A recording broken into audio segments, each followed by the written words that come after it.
Hi everyone, I'm Kirsty and today we're going to do a storytelling workshop. So what we're going to do is use a very familiar fairy tale so that you can learn some tips and tricks for staging your own stories.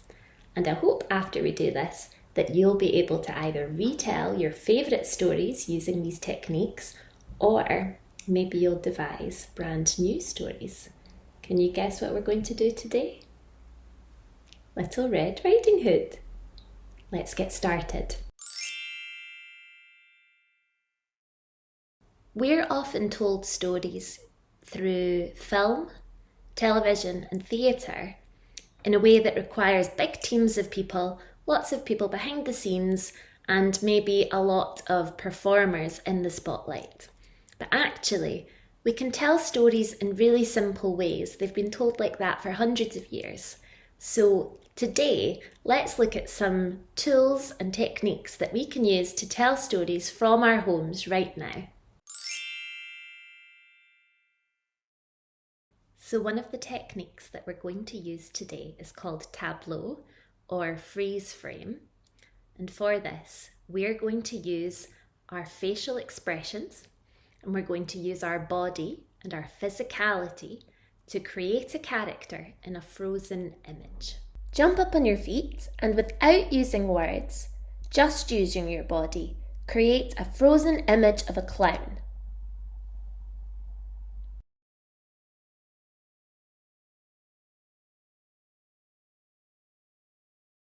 There we go. We have our first tableau. Something else that we're going to think about is the role of the narrator. The narrator is the storyteller. You might have heard a voiceover in a film before, and we could maybe call them a narrator. So the narrator can see the action of the story, but they're not involved in it. They don't interact with the characters. So what I would like you to do, if you have a group of friends or relatives that you're with right now, you can pick one of them or yourself to be the narrator. If you're just by yourself, just like me, I'm all alone, then you'll be the narrator. So we have a couple of options. If we're to pre-record the scene using a video camera or a mobile phone, then we can layer the narration over the top like a voiceover. If we're going to do a live sharing of a story where one member of the group is the narrator and the other members of the group are going to play characters, then we want the narrator to find a place on the stage facing the audience. You want to be able to make good eye contact with either the lens of the camera or with the audience members, because you're talking directly to them. That's actually called breaking the fourth wall. So we're pretending that there's nothing in between us and the audience. So with Little Red Riding Hood, there's a few characters that we need in order to tell the story. And that's something we should keep in mind this whole time that we're making up stories from home, is what do we need in order to tell the story? Because we can really take anything out that we don't need. We can keep it minimal. So we do need Little Red Riding Hood, the main character, the lead, the titular character. And we also have the antagonist, the baddie, the big bad wolf. We also need the grandmother or grandparent, the one that gets gobbled up. We need these characters in order for there to be a plot. We could add in other characters. We could have the huntsman. We could have the mother at the start. But right now, because I think I'm all alone and I'm going to be doing this by myself, so you might not have a lot of actors at your disposal. So I think let's just focus on the main characters for the minute. So we're going to start by thinking about our leading character, Little Red. So we're going to think about costume, and we'll start by thinking about Little Red Riding Hood's costume. Now, in film and theatre and television, usually we need a full-blown costume. But in storytelling, we can strip it back. We can use metaphors and we can trust that the audience will use their imagination. So, of course, this is great if we want to perform from home. So to start with, let's think about Little Red Riding Hood. What costume could we use for Little Red? Well, this seems like quite an easy, obvious one, doesn't it? The first thing for me that comes to mind is the Little Red Riding Hood, the cloak. So traditionally, this would be a red riding cloak, but we're working from home. We need to work with what we have available here. So I think that we could really use anything we wanted to represent the character. We could actually modernise the character, set it today, and have a red hoodie. Have a cool little red. Or we could even just have a little pop of colour, so a wee bit of red, so that the audience recognises that this is Little Red Riding Hood. I'm going to give you 30 seconds on the timer to run and grab a piece of costume to represent Little Red Riding Hood. Here we go.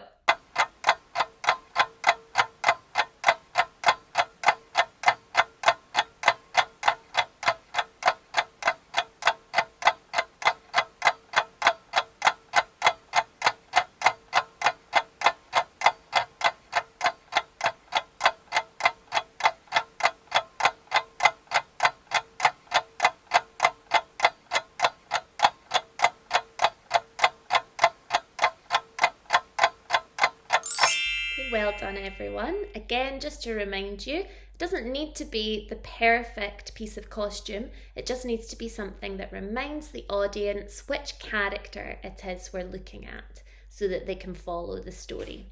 So now that we have a piece of costume for our main character, we need to think about props.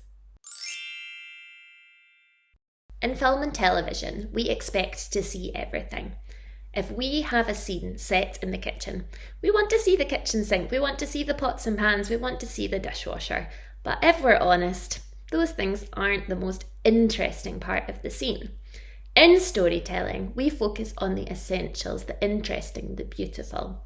So we're going to engage our imagination, we're going to be a bit more creative, and we're only going to keep in the really important parts. So we don't need all the objects, we don't need all the scenery, but there is something that we do need, and that is props. But what is the difference between props and objects? Good question. Well, props further the action of the story. They're essential to the narrative. We need them in order to further the plot of the story that we're trying to tell. So let's think about the first scene of Little Red Riding Hood, and let's recap what happens there. So Little Red is given a basket of treats to take through the forest to deliver to her grandmother.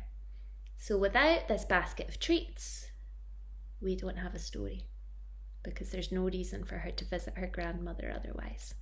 So we need something to represent this basket. So I'm going to give you another 30 seconds to go and get something to represent the basket. And I know what you're thinking, help, I don't have a basket of treats. Well, neither do I. But again, let's remember that with storytelling, we can use our imagination. So we just need something to suggest it might be the basket of treats. We just need to give that audience a little reminder that this is what we're talking about. It doesn't need to be perfect. So we'll put 30 seconds on the timer and you can run and get something to represent your basket of treats. Here we go.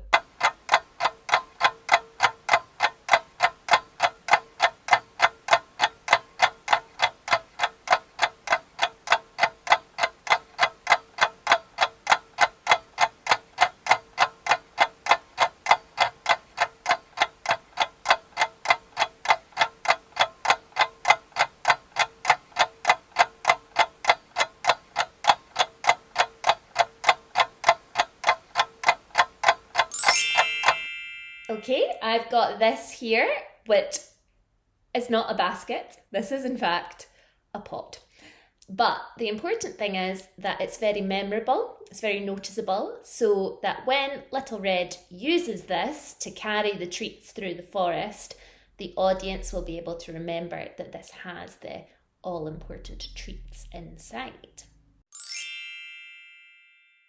Okay, so in creating our first tableau, we're going to think about the audience. So we need to make sure we're facing outwards towards either the live audience or the camera to create this frozen image. So turn around, Red. That's it. Try a couple of different poses and a couple of different facial expressions. And when we land on the right one, we will freeze and create a tableau or frozen image. Okay, freeze. If we want to, we could take a picture of that. Otherwise, we would stand in that frozen pose whilst the live narrator tells the story over the top. Or if we wanted to do it as a video, we could record the narrator or ourselves speaking over the top of the picture. Once upon a time, there lived a little girl who was much loved by everyone, but most of all by her grandmother. Once, she made her a little cape of red velvet. It was so lovely that the girl wanted to wear it all of the time, and so it was that she became Little Red Riding Hood.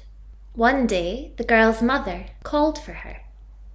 "Little Red Riding Hood, here is a basket with some treats. Take them to your grandmother." So that was an example of how you can use a frozen image and you can use some narration over the top to create a short scene.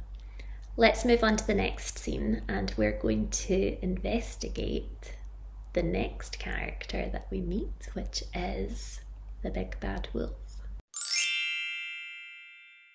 So remember what we said about costume. We don't need the full get-up. We don't need the claws and the paws and the ears and the teeth and the big tail.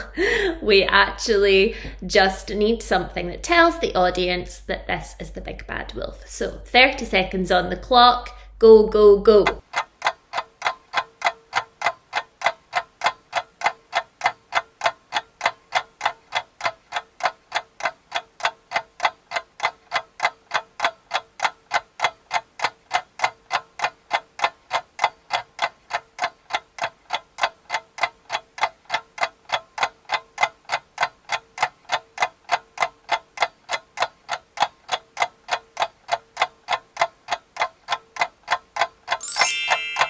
Okay, I've got these ears. Now, these are probably not quite a wolf's ears, but an audience member is going to know that this is the wolf. So this is all we need.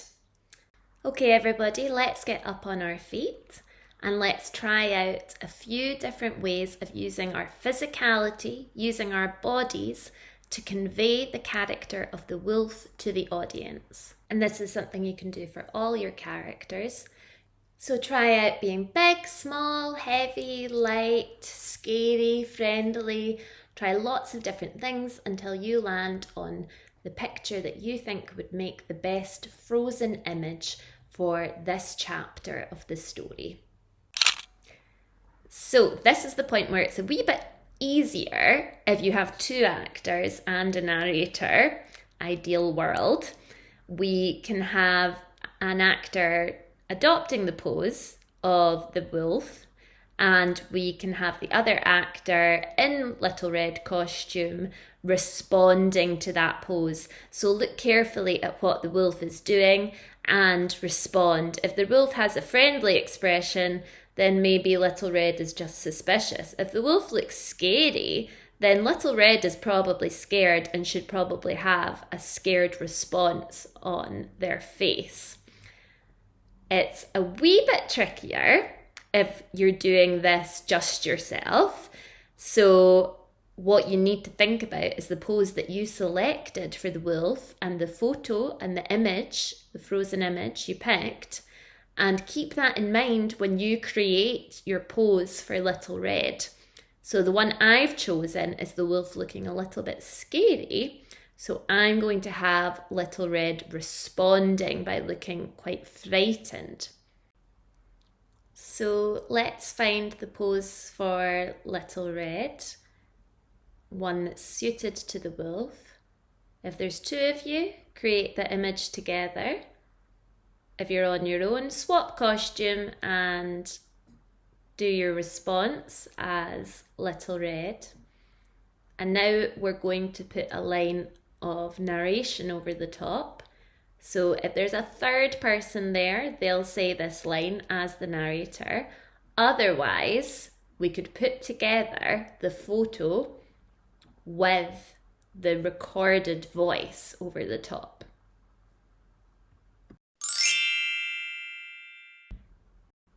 No sooner had Little Red Riding Hood set foot in the forest than she met the wolf.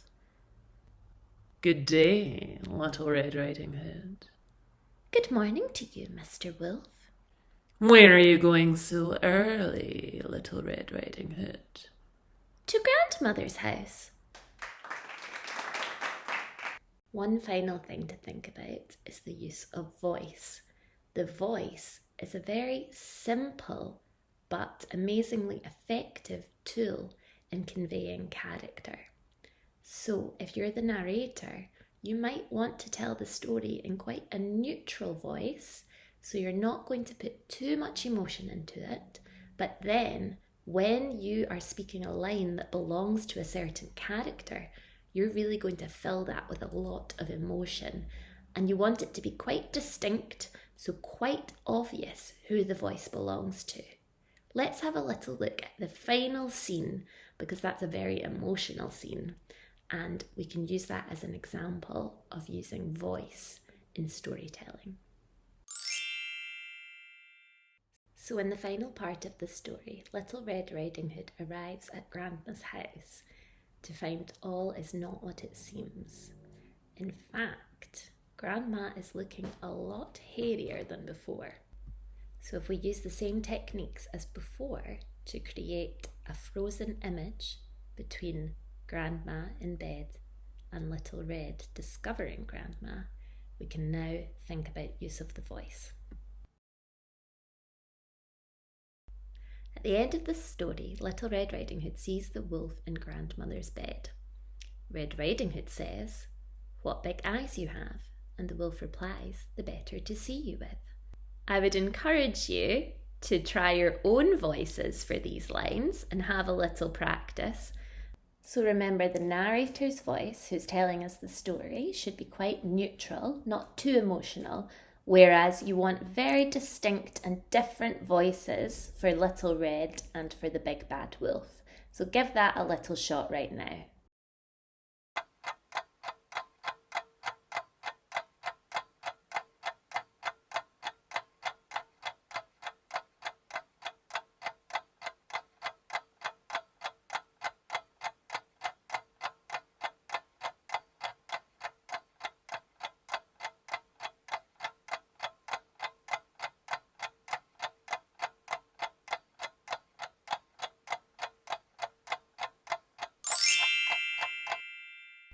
This could be a really exciting bit if we use our voice properly. So I think for Little Red Riding Hood, because they're a young character, we should make their voice a bit higher. And the wolf is trying to mask his voice until the end, at which time he can become more vicious. What we really want is to distinguish between the characters so that when the narrator speaks, we know who's talking. So for Red Riding Hood, let's do a higher voice. Red Riding Hood says, "What big eyes you have!" But the wolf needs his own voice too. And the wolf is pretending to be Grandma, so maybe it'd be a wolf putting on a grandmother's voice. Let's try that. And the wolf replies, "The better to see you with." So as you can see, we can use the voice to make everything a little bit more exciting. Let's have a little look at putting all of our different techniques together. Red Riding Hood says, "What big eyes you have!" And the wolf replies, "Oh, the better to see you with." Red Riding Hood says, "What big ears you have!" And the wolf replies, "The better to hear you with." Red Riding Hood says, "What big teeth you have!" And the wolf replies, "The better to eat you with." So we've had a wee taster introduction to setting, props, costume, use of the voice, physicality, which is use of the body, character, narrator. We've had a lot thrown at us there, but I hope you can take some of it and either tell your favourite stories or devise some brand new ones. And if you make up your own story, I would love to see it.